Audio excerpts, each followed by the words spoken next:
తెలంగాణ కాంగ్రెస్ నేతలతో ఢిల్లీ పెద్దలు చెప్పిందేంటి? ఏ విషయంలో హైకమాండ్ సీరియస్ అయింది? నామినేటెడ్ పోస్టులపై ఏఐసీసీ ఏం చెప్పింది? గ్రాడ్యుయేట్ ఎన్నికలపై జరిగిన చర్చ ఏంటి?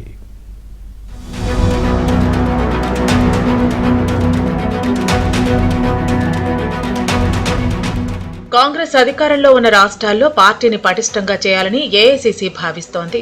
దీనిలో భాగంగా తెలంగాణ కాంగ్రెస్ పై ఏఐసీసీ నేతలు ఫోకస్ పెట్టారు. తెలంగాణలో అధికారంలోకి వచ్చి 2.5 ఏళ్లు పూర్తయిన నేపథ్యంలో పార్టీతో పాటు ప్రభుత్వ పనితీరుపై ఏఐసీసీ పూర్తిస్థాయి సమీక్ష నిర్వహించింది. పార్టీ ప్రభుత్వం మధ్య గ్యాప్ ఉందని భావించిన హైకమాండ్ దానిని తొలగించేందుకు కోఆర్డినేషన్ కమిటీని ఏర్పాటు చేసింది. ఈ కమిటీ నేతల మధ్య సయోధ్య కుదర్చడంలో కీలక పాత్ర వహించనుందని హస్తం నేతలు చెబుతున్నారు. ముందుగా కార్యక్రమం మీద వాళ్ళ చర్చ జరిగింది.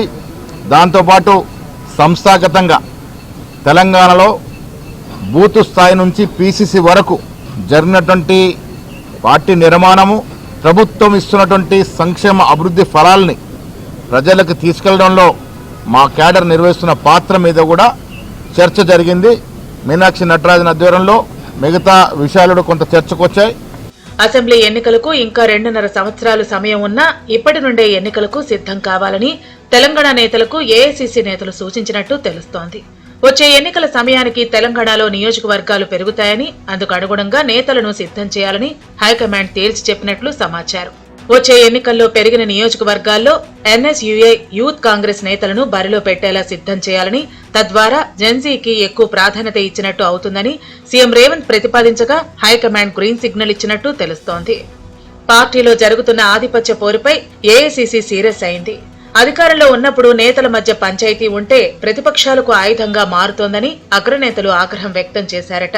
ఎమ్మెల్యే, ఎంపీ స్థాయి వ్యక్తులే గాంధీ భవన్ వేదికగా నిరసనలు చేయమని తమ అనుచరులను ప్రోత్సహించడం మంచి పద్ధతి కాదని హైకమాండ్ అభ్యంతరం వ్యక్తం చేసింది. క్రమశిక్షణ విషయంలో ఎంతటి నేతలైనా పార్టీ లైన్ దాటితే వేటు వేయాల్సిందిగా CM Revanth PCC chief Mahesh Goud ను ఆదేశించారట.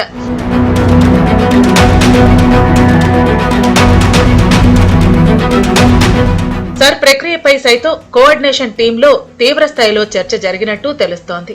వచ్చే ఎన్నికల్లో గెలుపోటములను నిర్దేశించేది సర్ ప్రక్రియ అని, దానిపై పలువురు నేతలు సీరియస్ గా లేకపోవడం పట్ల హస్తం పెద్దలు సీరియస్ అయ్యారట.